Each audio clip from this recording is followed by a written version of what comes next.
Sveiki, esu Justina Vaslevičiūtė ir labai džiaugiuosi sveikindamasi su jumis iš lauko. Labai norėjau šiandien filmuoti lauke, nors jau, kaip matot, už manęs peizažas yra rudenėjantis ir labai šlapęs, šiandien daug lijo. Ir tuo metu, kai jau susiruošiau eiti į lauką, pradėjo lyti ir tada aš pagalvojau, gal vis dėlto reikės filmuoti namuose, bet nieko baisaus, esu tai dariusi daug kartų, galėčiau padaryti ir vėl. Ir kaip tik kažkaip, kol pagalvojau, kad vis tiek gal reikia eiti prieš tai pasivaikščioti į mišką, lietus nustojo lyti ir štai aš čia. Tai šitas paprastas pavyzdys atspindi tris etapus, kaip mes pritraukiam visus dalykus, kurių norim savo gyvenime į savo gyvenimą. Pirmas dalykas yra, mes sugalvojam norą, ne? Tai šito atveju buvo, kad aš sugalvojau norą eiti filmuoti į lauką. Antras dalykas yra, kai visata mums atneša, padeda ant lėkštutės tą norą, kurio mes norim. Ir trečias dalykas yra, kad mes tą norą įsileidžiam. Ir kartais mes savo norų neįsileidžiam dėl to, kad mes pradedam priešintis jiems, abejoti, ar taip gali atsitikti, kaip mano atveju galėjo būti, kad aš galėjau pradėti piktintis, tai kodėl būtinai turi lyti tą dieną, kai aš noriu filmuoti, kodėl negali dabar šviesti saulė ir nebūti man palankesnės sąlygos, bet aš nieko to nedariau, aš tiesiog priėmiau, kad aš noriu filmuoti lauke, bet jeigu lys lietus, tai nufilmuosiu namuose, nieko baisaus. Ir štai aš čia ir man atrodo, kad ir nepradės lyti per tas kelias minutės, kol aš nufilmuosiu tai, ką noriu pasakyti. Tai šiandien aš noriu pakalbėti apie tą trečią žingsnį, kaip įsileisti tai, ką mes norim į savo gyvenimą.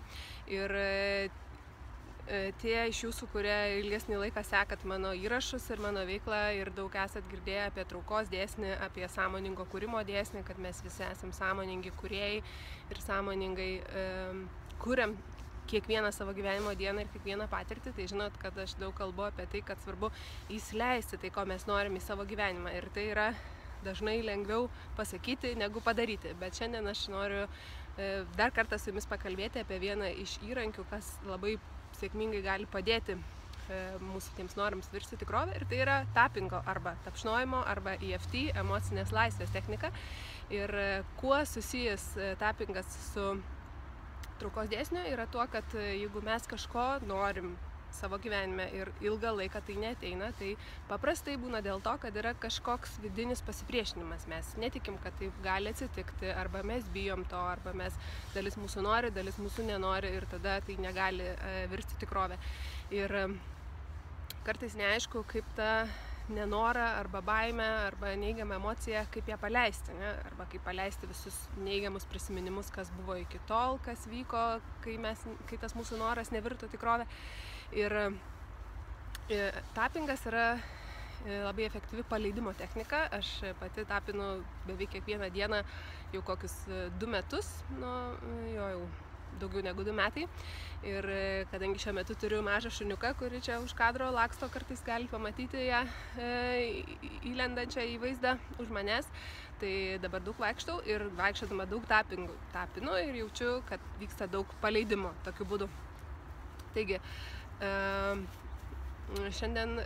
šiandieninis įrašas atsirado dėl to, kad aš prieš tai dariau 4 meditacijas pabuvimo su savo kūnu, kūno ir judesio terapijos meditacijas, kas yra irgi vienas iš būdų, kaip nueiti į savo vidinę išmintį, į nusiraminimą, į žinojimą, į laisvę ir džiaugsmą, atrasti daugiau džiaugsmo.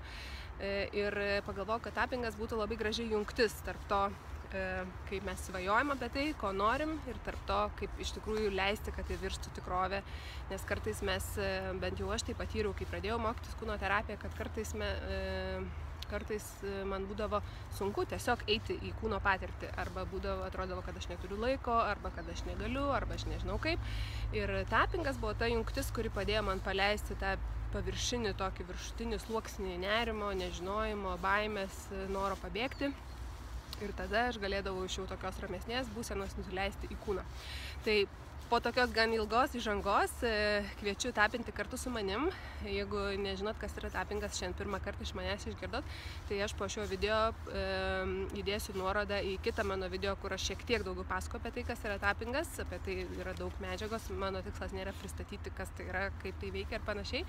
Tai jeigu nežinot, tai tiesiog pažiūrėkit ankstesnį mano video, arba tiesiog sekit, aš sakysiu, ką aš darau, ir kartokit tai, ką aš darau. Ir net jeigu tai jums atrodys šiek tiek keista, kviečiu vis tiek bandyti ir pasižiūrėti, kaip jaučiatės. Tai mano kvietimas jums yra pagalvoti apie kažkokią problemą, kurią turit šiuo metu savo gyvenime, kažkas, kas jums nesiseka, neimkit gal pačios didžiausios problemos, bet kažkokią tai mažą smulkmeną, pavyzdžiui, neturiu laiko medituoti.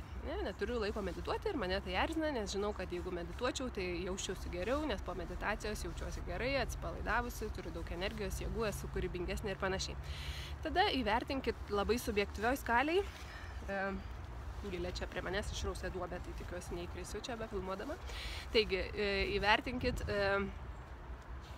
tą savo nepasitenkinimą, mano pavyzdį neturiu laiko medituoti, kiek jūs tai erzina, skaliai nuo 1 iki 10. Čia labai subjektyvi skalė, tiesiog pirmas skaičius, kuris ateina į galvą, aš įvertinsiu, kad mano tas susierzinimas yra maždaug 7.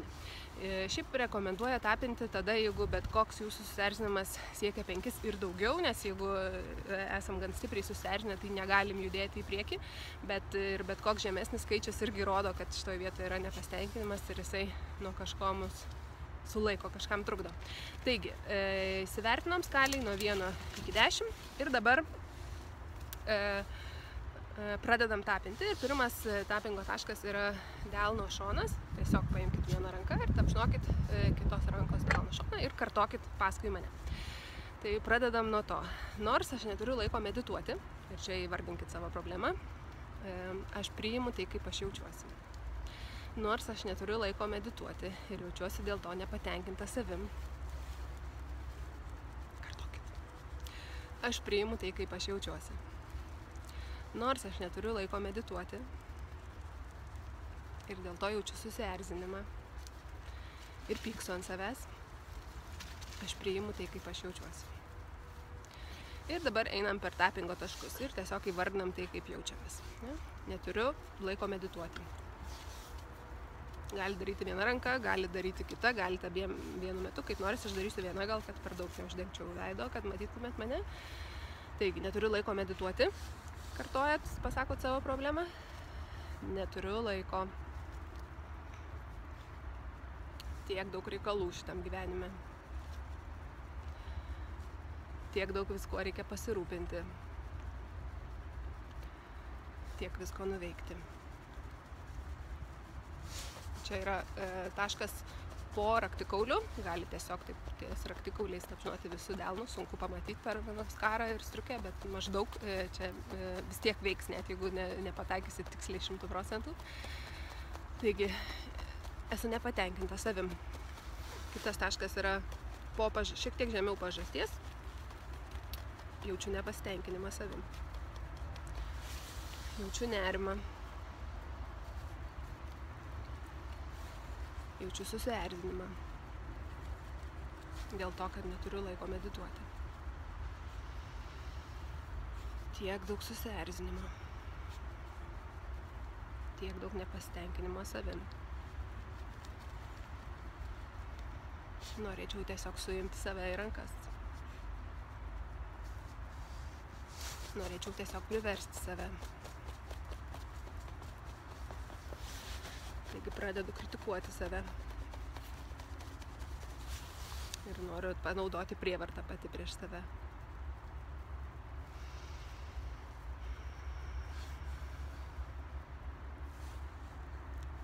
Viskas yra gerai. Pereinam prie labiau teigiamų teiginių. Net jeigu aš nemedituoju kiekvieną dieną, aš galiu vis tiek priimti save. Aš galiu sau leisti jausti tą susierzinimą, nerimą. Įvardinkit tai, ką jaučiat. Galiu sau leisti jausti tai. Ir galiu tai paleisti. Ir kuo daugiau aš to nerimo paleisiu, tuo labiau tikėtina, kad atrasiu laiko meditacijai. Galiu leisti savo jausti tai, ką jaučiu.